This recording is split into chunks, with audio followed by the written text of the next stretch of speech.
This is my book, and I have one and only one problem with this book, even though it is one of the coolest, gnarliest books about snow and gangrene and nice Norwegian ladies and Nazis and reindeer. It has the most inaccurate title ever. First of all, there's no we. It is about one man, Jan Balsrud, and his survival in the Arctic. Second, the crazy thing is he doesn't die.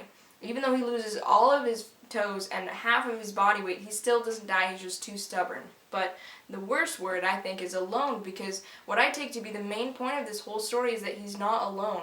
He could not have survived running away from Nazis in Arctic Norway for 2 months by himself. And so my main focus today will be on the many, many brave and strong Norwegian men and women who risked their lives to help save his, and why they make this story worth telling. March 1943, Nazi-occupied Germany, the Allies send a group of 12 men into northern Norway to start a resistance there. They land here in Toftefjord, but their ship is blown up by Germans. 11 of the 12 of them are captured or killed, leaving only Jan Balsrud. He's the only one left, and he has a hole in his toe, and he's missing a boot. He hikes across this island, and as night falls, swims across the fjord, washes up half dead on the beach of Fru Idriksen and Fru Pedersen. They give him a place to rest and send him on his way the next day across this island and across a mountain range he didn't know was there, but he makes it anyway, to the house of Einar Sorensen, who gives him a ride across this fjord in the dead of night in the middle of a storm into the house of Arthur Lockertsen. Lockertsen gives him a pair of skis and a motorboat ride all along here. Here, Jan starts to ski, and he skis along this road, runs into some Germans here. They don't really notice him, though, and continues into the Lingen Alps here. A blizzard comes up. He loses all visibility. He ends up skiing up a mountain, gets caught in an avalanche, falls 300 feet, lands with his head out of the snow, gets a very bad concussion, and has very bad frostbite in his legs. He ends up stumbling, literally dazed and confused, into the house of Marius Grunwald. Marius promises the passed out man, if I live, you live, and if I die, I will have died trying to protect you. So he promises to protect this man that he doesn't even know. Keeps him in his house for 4 days, then takes him over the fjord to an abandoned hut over here.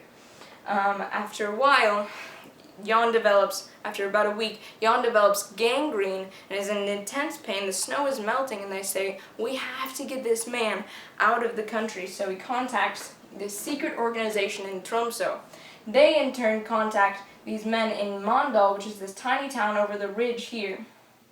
Mandal sends a ski runner out to fetch these indigenous reindeer peoples of the Arctic Circle, who may take Jan over the Swedish border, which is where he's trying to get to safety.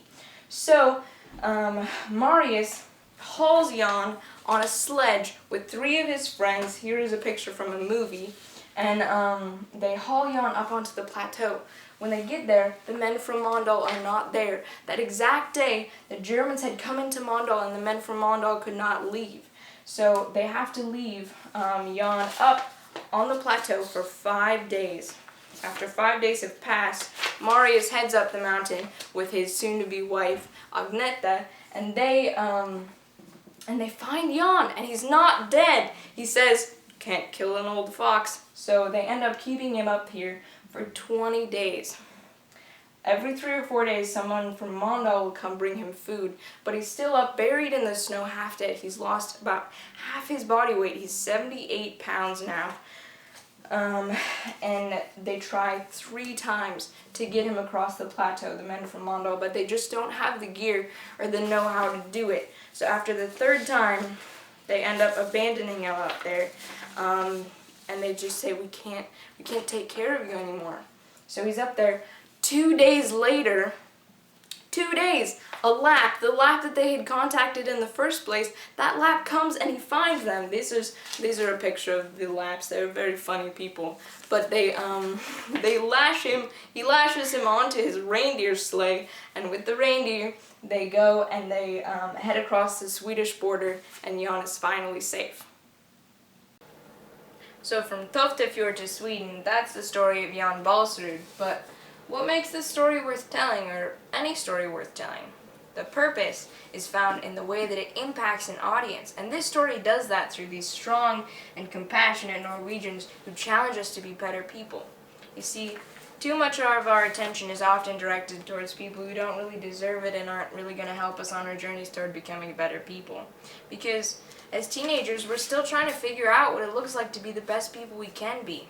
And reading books like this not only restores our faith in humanity, but shows us that we are a part of that humanity and we can impact it too. Because sometimes it's easy to get bogged down in the bummer things that are happening in this world, but if instead we read books like this and filled our minds with what true compassion and true bravery look like, we'd all be better people for it.